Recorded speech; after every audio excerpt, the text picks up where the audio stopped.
Hace muchos años, hermanos,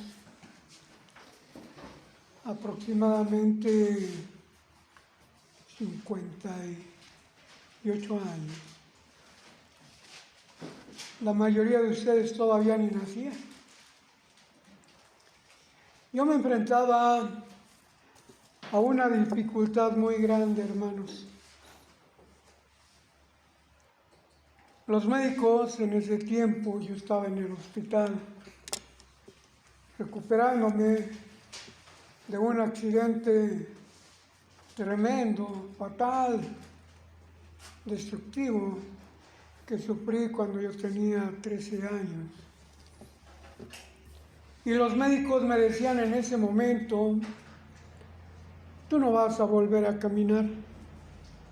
Hazte la idea de que pues vas a permanecer toda tu vida así, en esta situación, en esta circunstancia.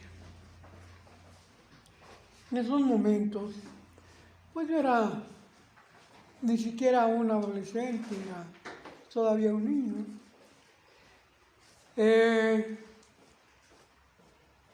Tenía dudas en mi corazón, tenía dudas en mi mente, tenía dudas en mi vida.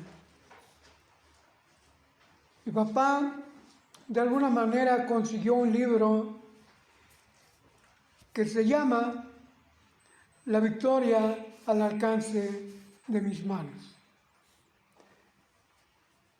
Este libro lo escribió un soldado que estuvo en la guerra y que en una ocasión tuvo el infortunio de encontrarse con una mina, de esas que explotan, y estaba todo el grupo al que él pertenecía en ese momento de la lucha en peligro porque iba a explotar la mina. Él la tomó en sus manos y la arrojó lejos, pero en ese momento la mina explotó y le voló sus manos.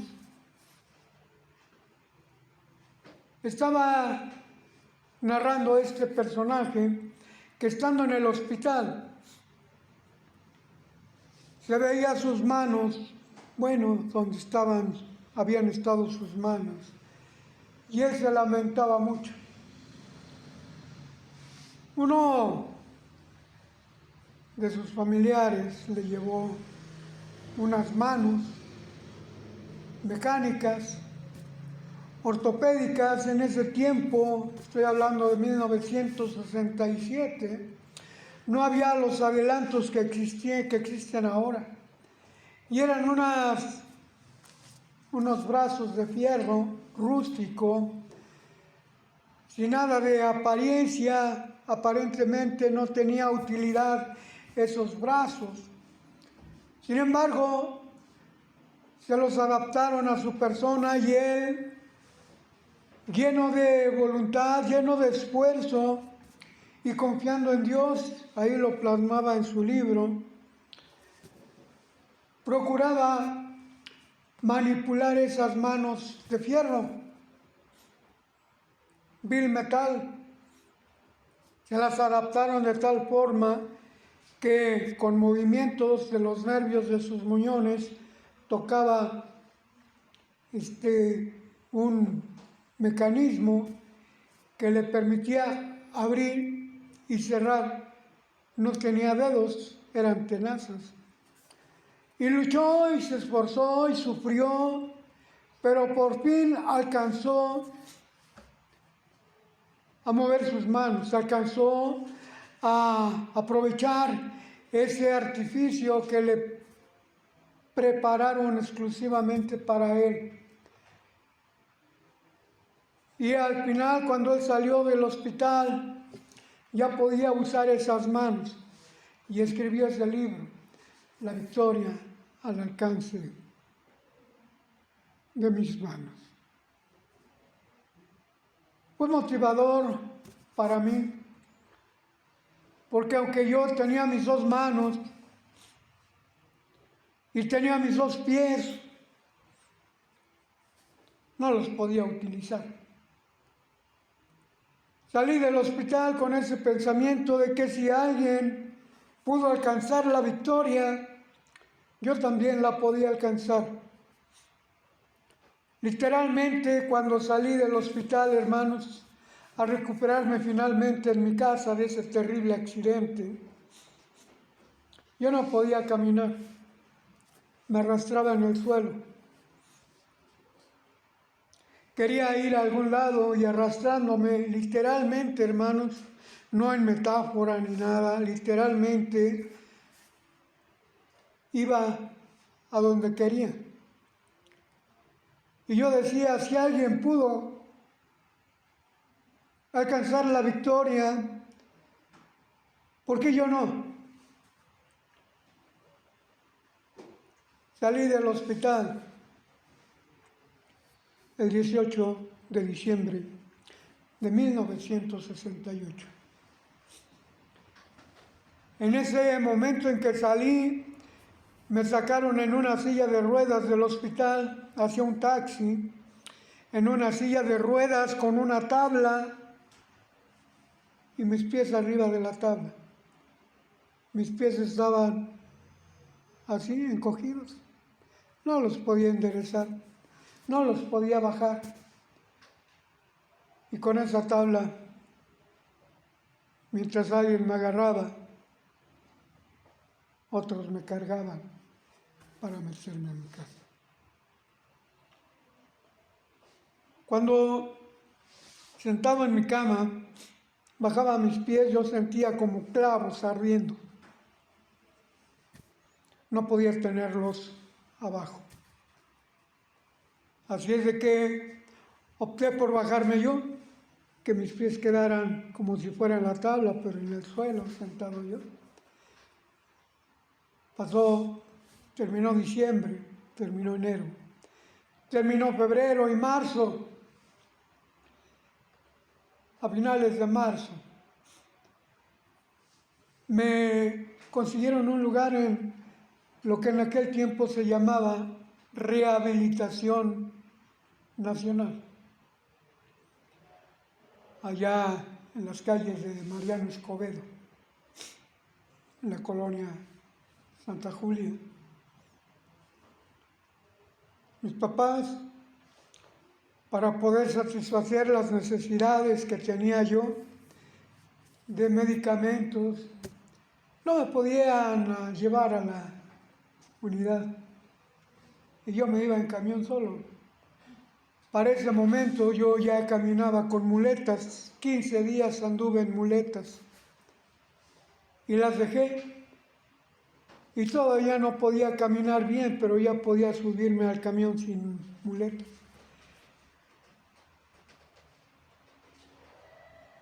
Duré 3 meses en rehabilitación porque no pudieron pagar la cuota que se pedía ahí mis papás y dejé de ir. Para julio de 1968 yo ya podía caminar, ya podía correr, ya podía nadar. Con esto, hermanos, yo les quiero decir que cuando existe la voluntad, el deseo de triunfar, de salir adelante, con esfuerzo, con lucha, con sufrimiento, pero se puede salir. No todos en la vida tenemos las mismas luchas. No todos en la vida tenemos las mismas adversidades, las mismas pruebas. Y quiero en este momento, sin que abran su Biblia, solamente anoten la cita para que después la comprueben. En el capítulo 6 del libro de Génesis, nos habla de un personaje que se llamaba Noé. Dice ahí en el capítulo 6, los primeros versículos, dice que los hombres estaban de continuo al mal. Y la maldad era tan grande que Dios se enojó y se arrepintió de haber hecho al hombre. Y en medio de esa humanidad, en medio de esta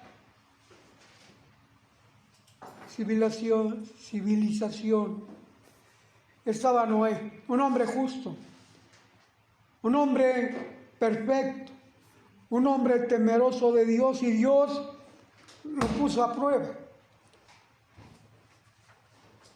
No le lastimó su cuerpo, ni sus manos, ni sus pies, pero lo puso a prueba cuando Dios le dijo que hiciera un arca. El propósito de Dios para que hiciera esa arca Noé era de que todos aquellos que se arrepintieran no murieran. 120 años duró la construcción de esa arca y solamente 8 personas entraron al arca. Y entraron animales de todo tipo. Y se salvaron juntamente con aquella familia de Noé, con sus hijos, con sus esposas, y salieron adelante. Una prueba que duró 120 años. Apunten otra cita, Génesis capítulo 12. Dice ahí que Dios llamó a Abraham, lo sacó de su tierra y de su familia a la tierra que él iba a mostrar.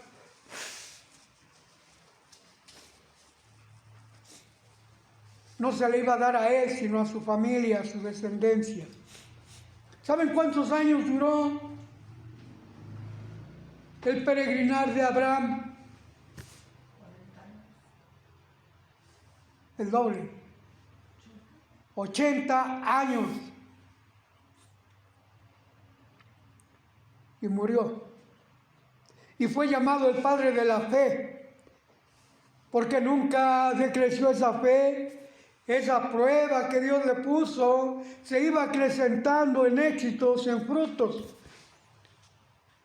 Le dio una riqueza enorme, le dio gran poder. Con 300 hombres venció a 5 reyes, a 5 ejércitos. Era hombre poderoso, era hombre fuerte, era hombre lleno de fe, tanto que fue llamado el padre de la fe y murió. Seguimos con la lista. Isaac, su hijo, él duró menos años. Siendo muy joven, iba a ser sacrificado por su propio padre. Iban a ofrecer sacrificios. Señor, Padre, llevamos la leña, llevamos el fuego, y el cordero que va a ser sacrificado, ¿dónde está? ¿Se acuerdan la respuesta de Abraham? El Señor proveerá. Y cuando alzó la mano, cuando le dijo, tú vas a hacer el sacrificio, Isaac no lloró, ni se echó a correr, ni maldijo a su padre. Si eso es lo que te pidió el Señor, aquí estoy. Cuando levantó su cuchillo Abraham para sacrificarlo, el Señor le dijo, no le hagas daño al muchacho. Ahí está el cordero. Sacrifícalo. Dios proveerá. Isaac fue un buen hijo, obediente hasta la muerte. Simbolizó a nuestro Señor Jesucristo a través de ese sacrificio que no se llevó a cabo, pero con Cristo sí se llevó a cabo. Y viene Jacob, aquel niño que nació sujeto al calcañar de su hermano.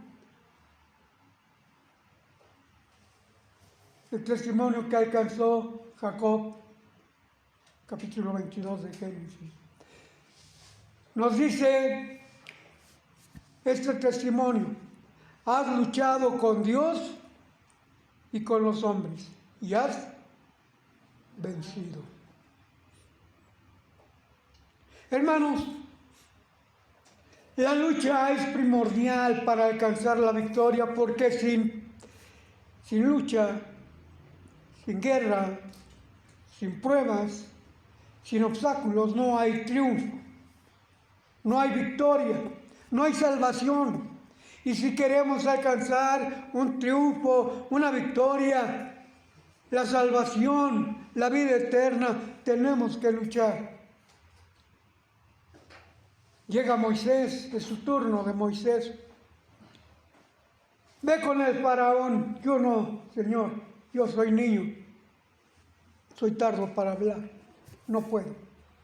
Tú ve, yo pondré las palabras en tu boca y te daré señales.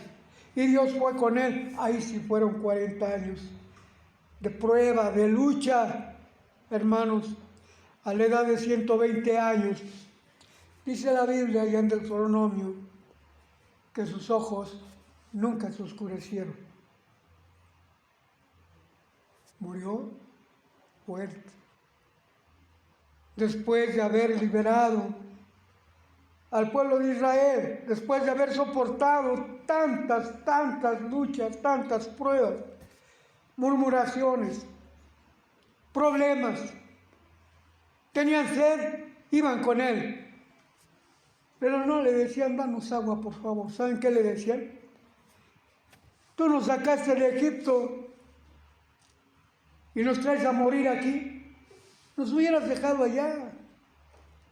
Y Dios, por medio de Moisés, les dio agua, por medio de aquella roca, peña de Oreb, que los seguía por todo el desierto donde andaban y les daba agua. ¿Se imaginan este milagro? Hizo caer el maná del cielo y los llevó hasta los límites de la tierra prometida. Dios ya no me permitió seguir. Aquí me quedo. Y siguió Josué, que también alcanzó la victoria, hermanos.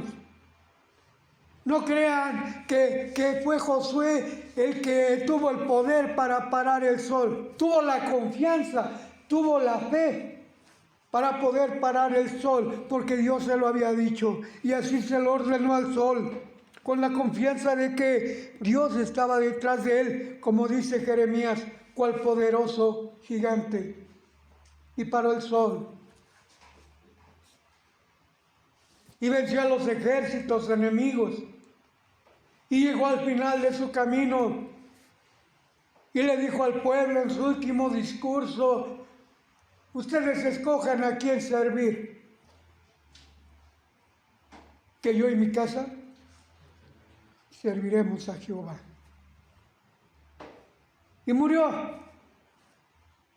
triunfante. Esfuérzate y sé valiente, le había dicho Dios cuando le dio el encargo. Y se esforzó y fue valiente hasta su muerte, hermanos. Vino Elías.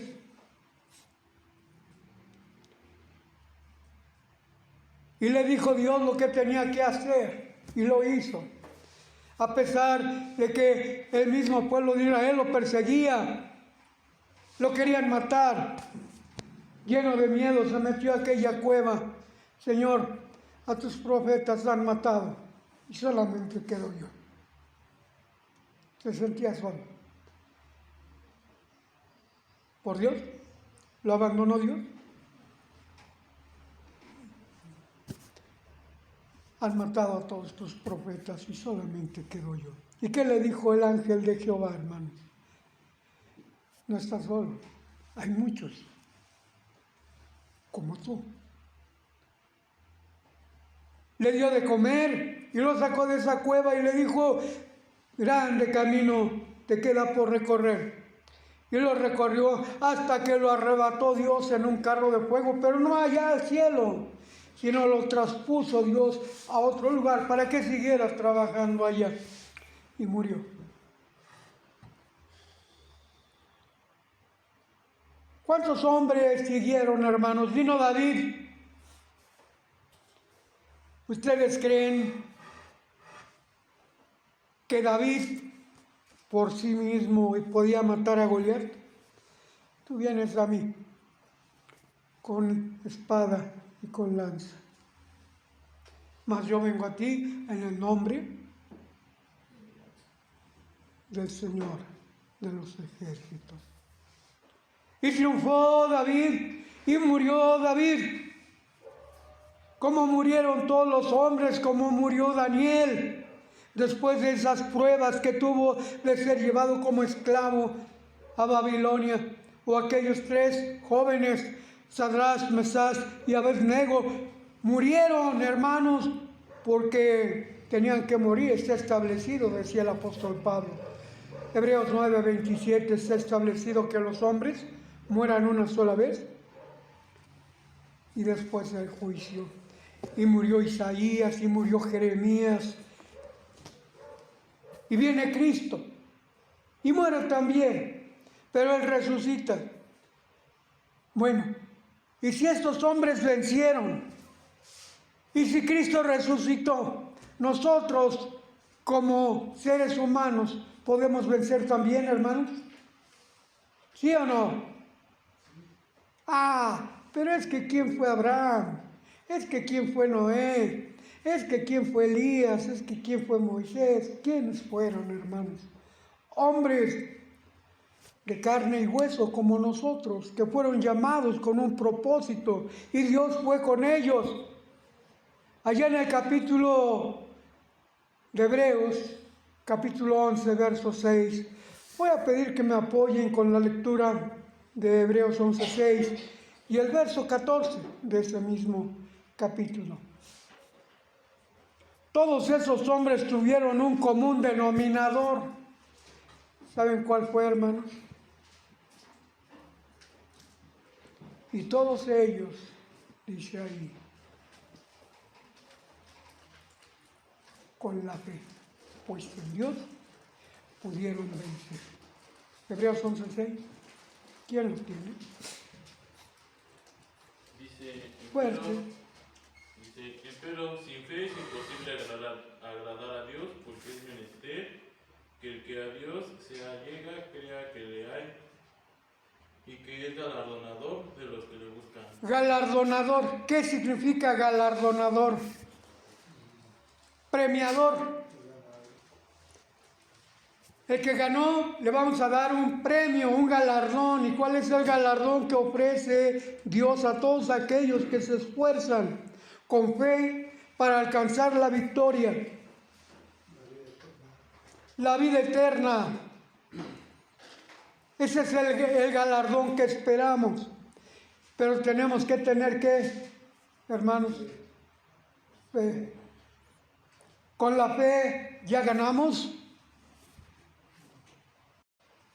El capítulo 11 de los Hebreos nos da una larga lista de personas que tuvieron fe y que alcanzaron la victoria. Dios puso al alcance de sus manos la victoria, con manos y sin manos, con pies y sin pies. Dios les daba la victoria porque tenían fe. Nada más la fe. 1 Corintios capítulo 13, el último versículo. Creo que también es el versículo 13. Pero 1 Corintios 13. 1 Corintios 13. El último versículo de 1 Corintios 13. Permanecen la fe, la esperanza y la caridad. Estas 3, pero la mayor de ellas es la caridad. Muy bien. ¿Qué otras cosas aparte de la fe se necesitan? La esperanza y la caridad. ¿Qué es la caridad? El amor. Tenemos un común denominador en todos. Dice el versículo 13 de Hebreos 11, y todos estos saludaron las promesas desde lejos. Tuvieron esa esperanza. El capítulo 2 de Apocalipsis, versículo 7, capítulo 3, versículo 5, capítulo 3, versículo 12.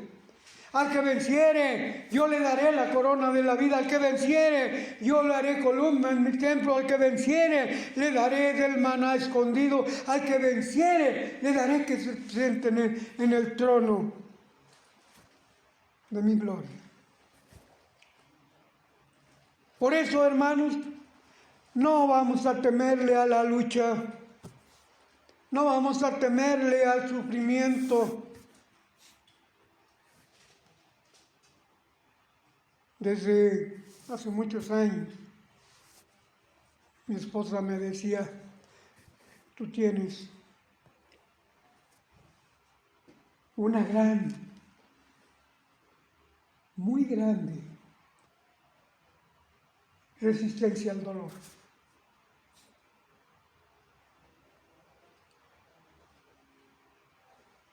Gracias a Dios, hermanos, que mi resistencia se fue agrandando, que mi resistencia al dolor se fue fortaleciendo en mi cuerpo, en mi fe, en mi corazón. Y seguimos adelante. Hacia el final de mi vida, hermanos, porque mi vida ha de terminar. Esta vida que tenemos ahora habrá de terminar. Dice el salmista David que la vida de los hombres, ¿cuántos años son? 70. ¿Y los más robustos? 80.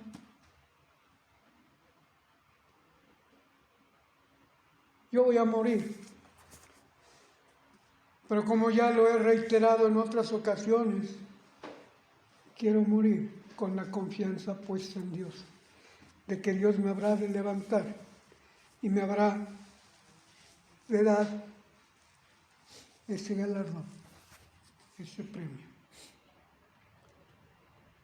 Pero ¿cómo lo vamos a lograr? Aparte de fe, esperanza, amor, ¿qué otras cosas se necesitan? Fe, templanza, tolerancia, ¿qué más? Caridad. Benignidad, Paciencia. la verdad, paciencia. Los frutos del Espíritu, hermanos. Eso es lo que necesitamos, dejarnos ser guiados por el Espíritu de Dios.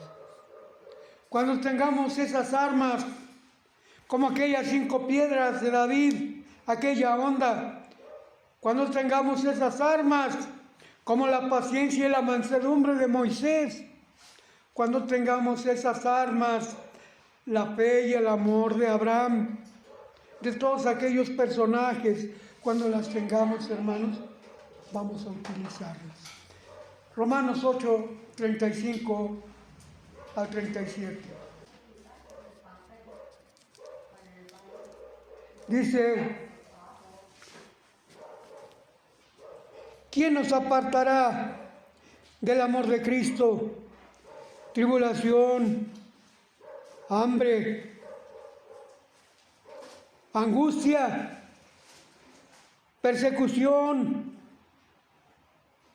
desnudez, peligro, cuchillo, como está escrito, por causa de ti somos muertos todo el tiempo, somos estimados como ovejas de matadero.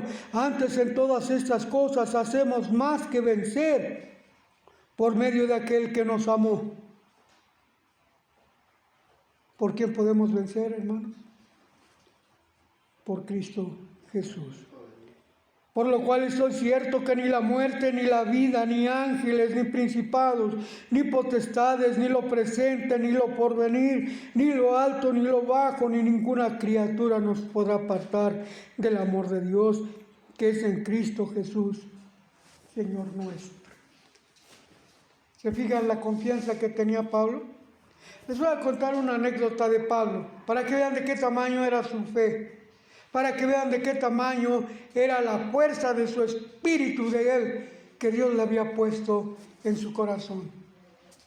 Allá en el capítulo 20 de Hechos de los Apóstoles, Desde el versículo 16 en adelante termina el 16 y todo el capítulo 20, termina el 20, sigue el 21, 22 hasta el 23, hermanos. Dice que él quería ir a Jerusalén en la fiesta de Pentecostés para estar ahí. Y muchas personas dicen, ya ven, ¿cómo sí se guardaba el Pentecostés? ¿Cómo el apóstol Pablo guardó el Pentecostés? Y yo pregunto, ¿guardó el Pentecostés Pablo, hermanos? ¿Sí o no? Unos dicen que sí, otros dicen que no. ¿Qué dice la Biblia? No guardó el Pentecostés, hermanos. Quería estar en Jerusalén el día de Pentecostés porque se congregaba gran cantidad de judíos y quería predicarles a ellos y sabía lo que se exponía, sabía que podían matarlo ahí y aún así fue. Llega a Jerusalén y se reúne con los ancianos de la iglesia, judíos que habían creído al Evangelio, que habían creído a la palabra de Dios.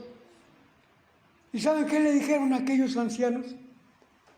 Mira, Pablo, nosotros te queremos, nosotros te apreciamos, pero se va a congregar gran cantidad de judíos.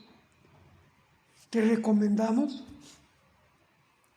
que digas esto, porque ellos creen, han oído, que tú predicas en contra de la ley de Moisés. Te recomendamos que digas que sí aceptas la ley de Moisés. Si no, vas a tener problemas.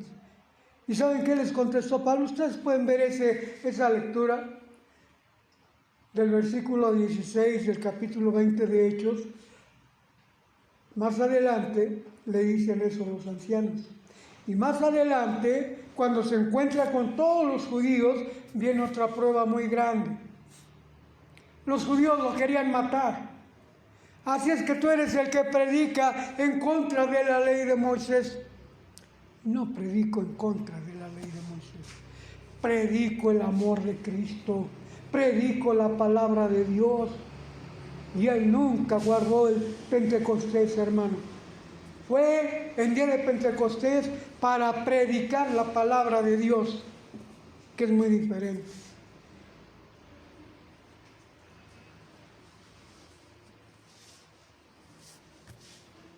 Cuando aquellos ancianos, cuando aquellos judíos que no habían creído, escucharon la palabra de Pablo, lo quisieron matar, lo quisieron destruir, dice ahí en el capítulo 21.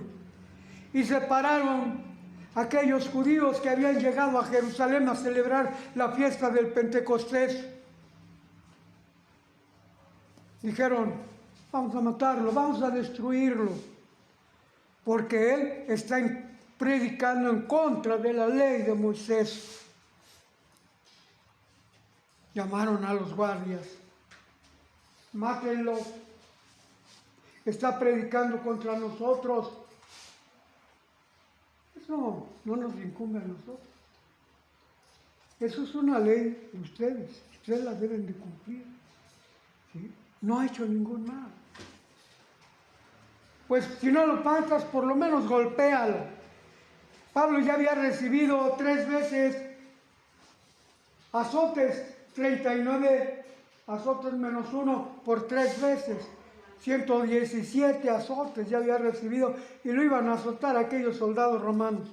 Y le dijo Pablo, ¿serías capaz de golpear a un romano, a un ciudadano romano? ¿Eres romano? Soy romano. Yo he comprado la ciudadanía romana por grande cantidad de dinero. ¿Cuánto te costó a ti? Yo nací ciudadano romano. ¿Dónde había nacido Saulo de Tarso? Ya lo dije, ¿verdad? En Tarso, de Sicilia, que era una provincia romana. Por nacimiento era romano. ¿Serías capaz de golpear a un romano? No, pues no. Lo llevaron ante el gobernador. Y ahí ante el gobernador dio un discurso de lo más poderoso posible, tanto que el gobernador dijo, por poco y me persuades a ser cristiano. No seáis vencidos de lo malo, mas vence con el bien el mal. Todo aquel que es nacido de Dios vence al mundo. Y vosotros sois más que vencedores. Somos hijos de Dios, hermanos. Y podemos alcanzar la victoria como lo han hecho tantos hombres. Ahora es nuestro turno. Ahora seguimos nosotros. Y seremos capaces de triunfar, hermanos. Seremos capaces de obtener la salvación.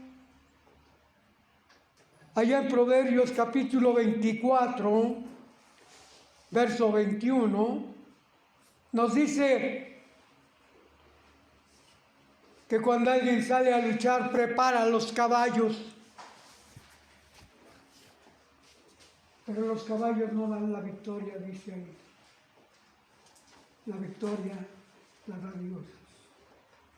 Aunque no habla de victoria, habla de salvación, habla de salud, que es el equivalente a victoria.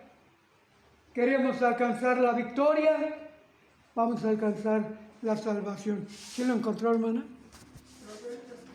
24.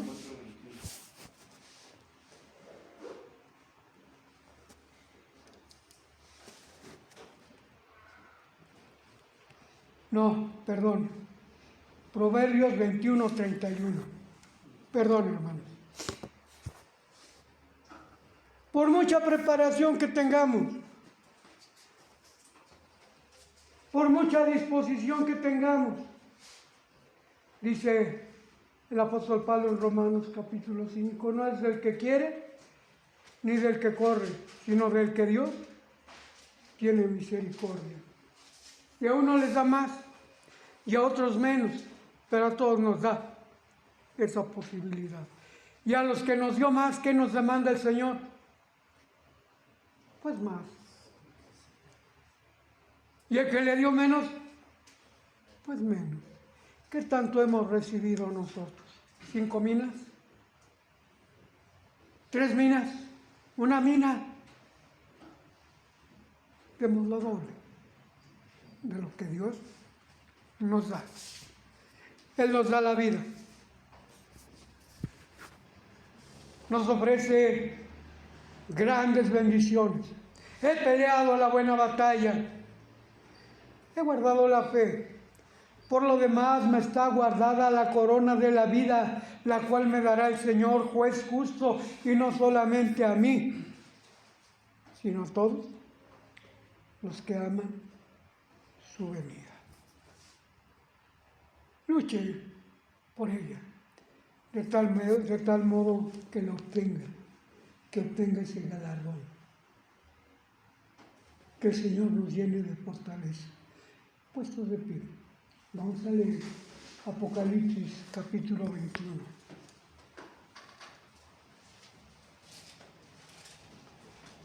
Verso 7. Verso 7.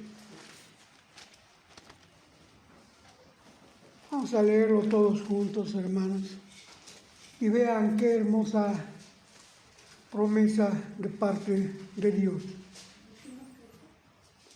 Apocalipsis 21:7. El que venciere poseerá todas las cosas, y yo seré su Dios, y él será mi hijo.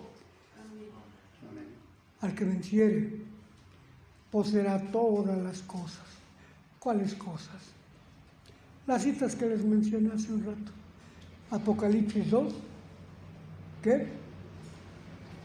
¿Qué cita les di? 2:7. Al que venciere, yo le daré la corona de vida.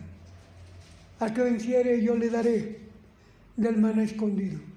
Al que venciere, se sentará conmigo en mi trono. Al que venciere, le daré la estrella de la mañana. Al que venciere, le daré la vida eterna. ¿Quieres ser de esos vencedores? Las armas las tenemos, las herramientas las tenemos. Luchemos por alcanzar la vida eterna. Que Dios les bendiga, mis hermanos. No, va, siga adelante.